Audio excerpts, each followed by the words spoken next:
인간이 곧 우주라면, 인간이 상태가 달라지면 우주도 달라집니다. 여러 겹의 정보층에서 가장 선명한 것이 현실이 됩니다. 그것은 상상을 통해 상태를 만들 때 가장 선명해질 겁니다. 상상한 것이 어떻게 현실이 되는가? 과학자들이 드디어 밝혀내었죠. 물론 아직도 논쟁은 있습니다. 여러분은 어떻게 생각하실까요? 오늘 정말 신비한 이야기를 들려드리겠습니다.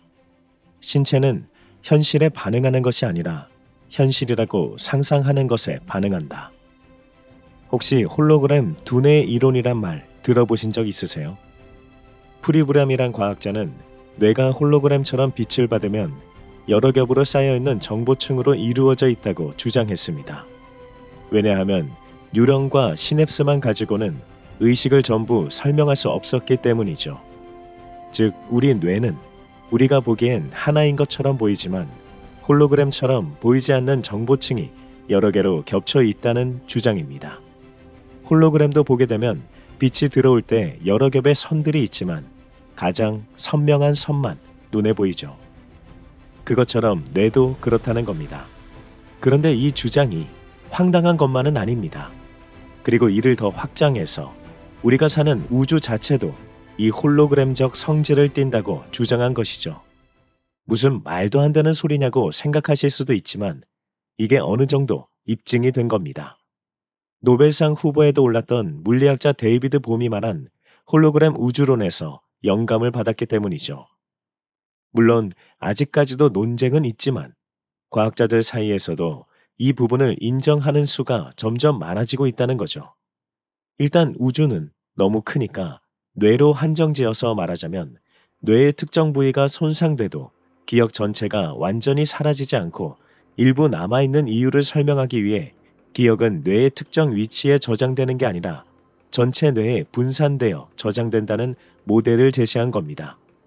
실험쥐의 뇌를 모두 지디겨 놨는데도 어떻게 그 쥐는 미로를 똑같이 통과할 수 있었는가?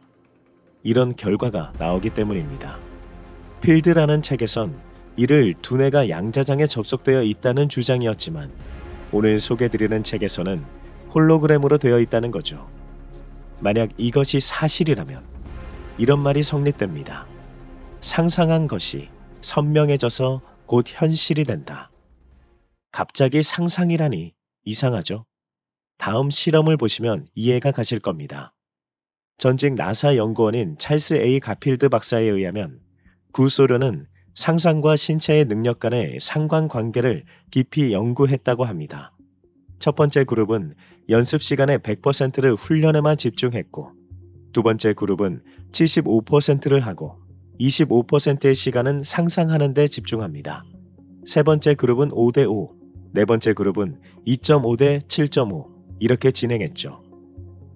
1980년 뉴욕의 레이크 프레시드 동계올림픽에서 네 번째 그룹이 가장 뛰어난 경기력을 보였고 그 다음이 세 번째, 그 다음이 두 번째, 마지막으로 첫 번째 순이었습니다. 가필드 박사는 이를 두고 이렇게 말합니다.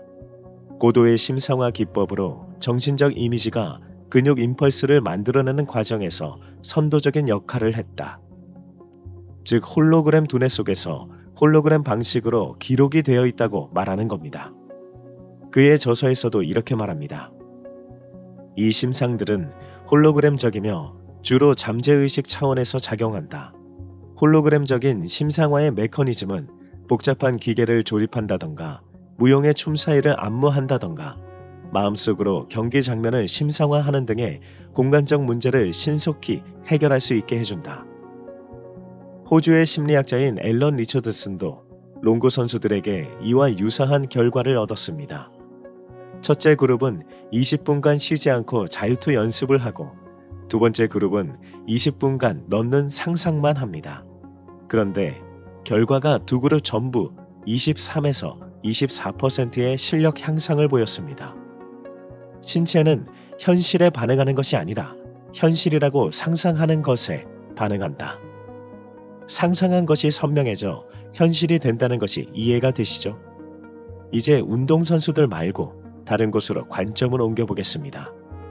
텍사스주 댈러스의 암상담 연구센터의 의료 감독이자 방사선 종양학자인 칼 사이먼튼 박사는 홀로그램 두뇌 이론을 바탕으로 암에 걸린 사람들에게 상상을 통한 치유법을, 즉 심상화를 적극 제안하기 시작합니다. By Bruno Klopfer, that is the first example of the placebo effect, where he first treated this gentleman. He was involved in a study, and they gave him this medicine that they considered to be inert, but he got well from a very far advanced lymphosarcoma.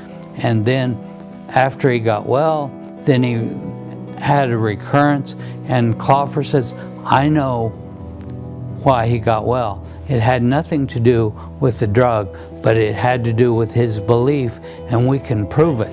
So they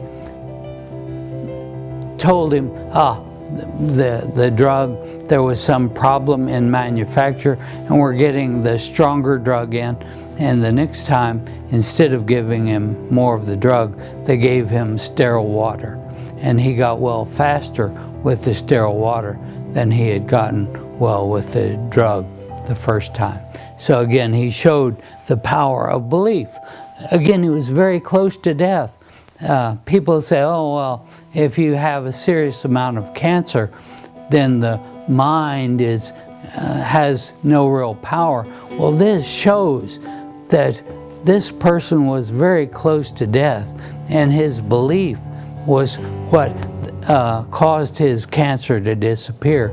Was described, the tumor masses were described as snowballs melting on a hot stove. That's the power of the mind. 불치로 간주된 159명의 암 환자들에게 심상화 기법을 가르친 결과 63명의 환자가 건강을 회복하였습니다.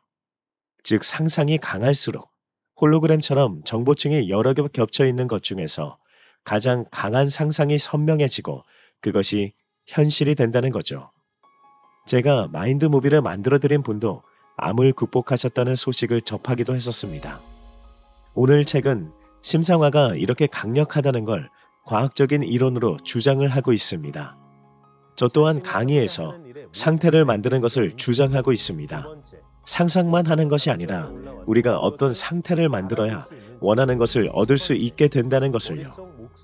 그 상태를 상상하게 되면 홀로그램의 정보층 중에서 선명해지게 될 수 있지 않을까요? 명상을 할 때도 유사합니다. 결국 상상이 명상을 유도하죠. 하늘에서 나의 머리 위로 황금빛 에너지가 내린다는 상상을 하면 그 즉시 몸의 반응이 살짝 달라짐을 느낄 수 있으니까요. 홀로그램 두뇌 이론이 만약 사실이라면 우리가 상상하는 것이 곧 현실로 될 수 있다는 겁니다. 그런데 우리는 실제로 상상한 것이 현실이 된 순간을 마주한 적이 있습니다. 머피의 법칙이라는 말이 있죠. 저는 참 아이러니하게도 사람들이 머피의 법칙은 웃으면서도 믿는데 끌어당김의 법칙은 진지하게 믿지 않는지 모르겠습니다. 홀로그램 두뇌 이론에 따르면 이 두 개의 작동 방식은 결국 같은 거잖아요. 물론 상상만 하는 것으로 현실이 주어지는 것은 아닙니다. 하지만 상상이 바탕이 되어야 합니다. 그래야 우리가 바라는 것을 얻을 수 있는 어떤 상태를 만들 수 있고 그때 현실에선 기회가 오니까요. 아시는 분은 아시겠지만 저의 2년간의 삶만 해도 홀로그램 두뇌 이론과 딱 맞아떨어지죠. 그래서 우리는 상상으로 상태를 만들어야 합니다. 현실에서 기회를 얻을 수 있도록 말이죠. 그 상태를 세팅해 보세요. 그럼 이제 관점을 우주로 더 확장해 보겠습니다. 이 홀로그램 우주란 대체 뭘까요? 홀로그램 우주론은 노벨 물리학상 후보이기도 했던 데이비드 봄이란 물리학자가 처음 주장한 이론입니다. 그는 우주가 두 층의 현실로 구성되어 있다고 주장했는데요. 명시적 질서와 암묵적 질서입니다. 명시적 질서는 우리가 느끼는 현실이고 암묵적 질서는 근원적 차원으로 모든 것이 서로 연결되어 있고 정보가 겹쳐져 있는 보이지 않는 차원입니다. 그래서 이렇게 말합니다. 우리는 현실의 홀로그램을 보고 있을 뿐 진짜 원본은 더 깊은 차원에 있다. 이 말이 무슨 말이냐면 홀로그램 필름의 한 조각만 봐도 전체 영상이 담겨 있는데요.